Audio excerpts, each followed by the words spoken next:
Hello friends. Welcome back to my channel Q class commerce. आज हम discuss करेंगे business environment का important topic है जो हमारा scope and importance of international business.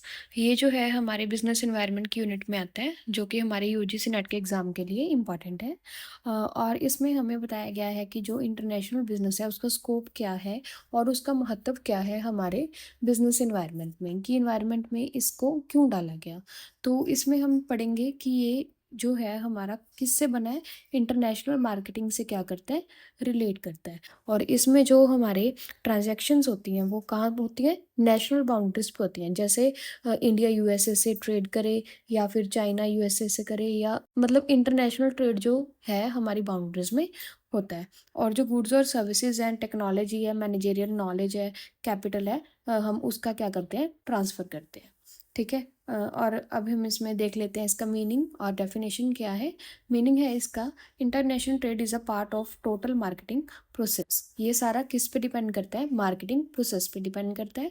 और जो मार्केटिंग एक्टिविटीज़ है वो किस में होती हैं, एक मार्केटर में और दूसरे नेशन से होती है। स्कोप हमारा क्या है इंटरनेशनल बिजनेस का, स्कोप में आता है हमारा exports, imports and interport. Export क्या होता है कि जैसे हमने कोई वस्तु, कोई गुड्स, कोई सर्विसेज हमने इंडिया से मान लो किसी दूसरे देश में भेजी, that is called exports. Imports हमारा क्या होगा, जैसे बाहर से मान लो चाइना से कोई प्रोडक्ट हमारे इंडिया में आया, दैट इज कॉल्ड इंपोर्ट। और इंटरपोर्ट क्या होगा कि जैसे चाइना चाइना ने मान लो कोई गुड यूएसए भेजनी है, लेकिन वो क्या कर रहा है, उसको डायरेक्टली नहीं भेज रहा, बीच में एक मीडिएटर क्रिएट कर रहा है। मीडिएटर मीन्स जो बीच बीच वाला देश है, जो जैसे चाइना इंडिया को भेजेगा और इंडिया किसको एक्सपोर्ट करेगा, यूएसए को। ठीक है। That is called interport. Service trade में क्या आएगा, सर्विस ट्रेड होता है इनविजिबल ट्रेड होता है, इसमें कोई भी अपना गुड्स का लेन देन नहीं होता। जैसे हम सर्विस लेते हैं, मान लो कोई पार्लर की सर्विस ली, कोई हॉस्पिटल की सर्विस ली, वो इनविजिबल होती है। उसी तरह ये सर्विसेज भी क्या होती है, इनविजिबल होती हैं। लाइसेंसिंग एंड फ्रेंचाइजिंग, अब इसमें क्या होता है, हमें परमिशन की ज़रूरत पड़ती है कि हमें अगर इतना स्टॉक भेजना है या मंगवाना है तो उसके लिए हमें क्या चाहिए, परमिशन चाहिए। कहाँ से चाहिए, गवर्नमेंट से। सिमिलर टू लाइसेंसिंग, जो फ्रेंचाइजिंग होता है हमारा, ये लाइसेंसिंग के जैसा ही होता है, लेकिन इसमें सर्विसेज भी क्या होती हैं, इंक्लूड होती हैं। जैसे अपन सुनते हैं कि उसने मान लो किसी व्यक्ति ने डोमिनोज की मान लो फ्रेंचाइजी ली है। फ्रेंचाइजी ली है मतलब उसने काम तो वो अपना ही करेगा ना, लेकिन उसने उनसे क्या ली है, उनकी कंपनी का नाम यूज़ करने की अनुमति ली है, दैट इज़ कॉल्ड फ्रेंचाइजी। आगे है हमारा एफडीआई एंड एफटीआई, जो हमारा फॉरेन डायरेक्ट इन्वेस्टमेंट होता है और फॉरेन ट्रेड इन्वेस्टमेंट होता है, वो भी इसमें इंक्लूड होता है। अब आगे है हमारा difference between domestic trade and international trade. अब डोमेस्टिक ट्रेड कौन सा है, इंटरनेशनल ट्रेड कौन सा है। आप डोमेस्टिक ट्रेड का मतलब मुझे और इंटरनेशनल ट्रेड का मतलब मुझे कमेंट्स में ज़रूर बताना अपनी अपनी लैंग्वेज में। ठीक है। मैं आपको समझा देती हूँ कि जो डोमेस्टिक ट्रेड है हमारा, nationality of buyers and sellers, इसमें क्या होता है, हमारा जो काम होता है वो एक ही नेशन में होता है डोमेस्टिक ट्रेड में। और इंटरनेशनल में मैंने क्या बताया था आपको, हमने क्या बात करी थी कि जो इंटरनेशनल में होगा वो हमारा दूसरे नेशन से व्यापार होगा।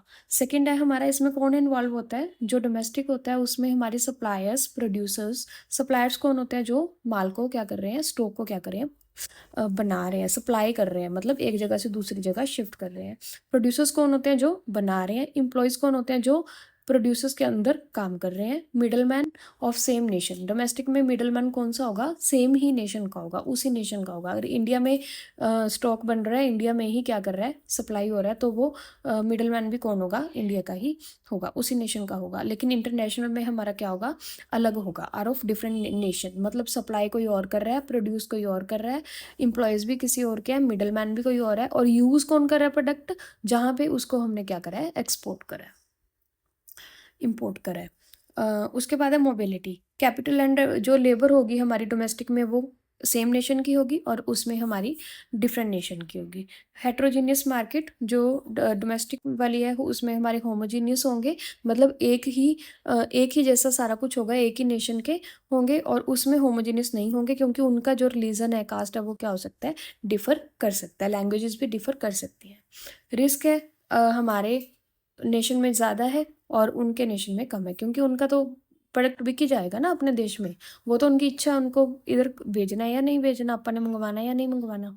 पॉलिसी है जो डोमेस्टिक होगी उसमें सिर्फ एक लॉ, हमारे इंडिया का लॉ अप्लाई होगा, लेकिन जो हमारा इंटरनेशनल है उसमें क्या होगा, दोनों देशों के रूल्स लॉज अप्लाई होंगे। करेंसी इसमें एक कंट्री करेंसी चलेगी, जैसे हमारा रुपीज़ है तो रुपीज़ में ही ट्रेड होगा। लेकिन अगर हम किसी बाहर वाले देश से मंगा रहे हैं, तो जैसे मान लो यूएसए से मंगवा रहे हैं, तो वो हमें क्या करेंगे, हमें उनको डॉलर में देना पड़ेगा। अगर वो हमसे मंगवा रहे हैं, हम भी उनसे क्या रिसीव करेंगे, डॉलर रिसीव करेंगे। मतलब दो करेंसीज इन्वॉल्व होगी ना। So these are the differences. ठीक है, Thank you for watching my video. Like, share and subscribe my channel